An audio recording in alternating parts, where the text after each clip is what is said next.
เริ่มปลูกผักบุ้งลงผมก็เดินหาตลาดเลยครับทั้งที่ผมโมโหผลผลิตผมที่ออกมาจังไดผมเดินถามเพิ่นก็ว่าพร้อมที่จะรับของเฮาตัดผักไปยักถุงนึงเฮาก็ไปเสนอเพิ่นนี่ครับผักประมาณนี้มันส่งได้ไปรอบแรกเอาเข้าไปเพิ่นก็ว่าบ่ผ่านครับเพราะว่ามันน้อยเฮาก็แก้ปัญหาไปเรื่อยครับใส่ปุ๋ยใส่ยาจังไดมันเฮ็ดจังไดมันจังสิได้คือเพิ่นมันจังสิส่งได้เฮาก็แก้ไขมาเรื่อยๆครับรอบ2ก็ยังเอาเข้าไปใหม่อีกรอบนึงไปเสนอเพิ่นเพิ่นว่าผ่านรอบนี้ส่งได้ฟอร์มเฮาได้ลำเฮาได้ขนาดเฮาได้ความยาวเฮาได้กะเบิ่งที่ผิวมันครับเนื้อมันเขาว่าคันผักบ้านเฮามันบ่ถึงมันสิหยาบมันสิเหนียวครับแต่อย่างคันผักเฮาส่งตลาดได้ก็คือว่ามันลำต้นมันสิใสลำต้นมันสิใสมันสิบ่มีคราบไข่คราบน้ำเจ็บหากเก็บหยังดีจังซี่นะครับเฮาต้องได้ฟอร์มที่ส่งเขามันจึงสามารถส่งได้ในเขตขอนแก่นเฮาเนี่ยที่มาส่งให้ส่วนมากมันมีแต่ผักบ้า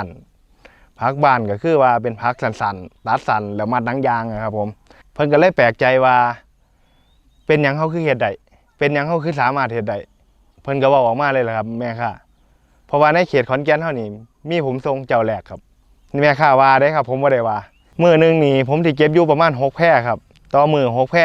ก็สิประมาณ60กว่าถึง70ถุงครับ1ถุงเดี๋ยวนี้ส่งอยู่70บาทครับผมประมาณ 4-5,000 ครับผมถ้าอยากแนะนำคน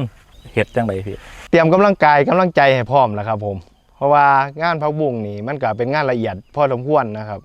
การปลูกแล้วเขาก็ต้องดูแลมันมีหนอนมีหยังเขาก็ต้องรักษามันครับผมสุดท้ายมันก็สิดูแลเขาเองครับผม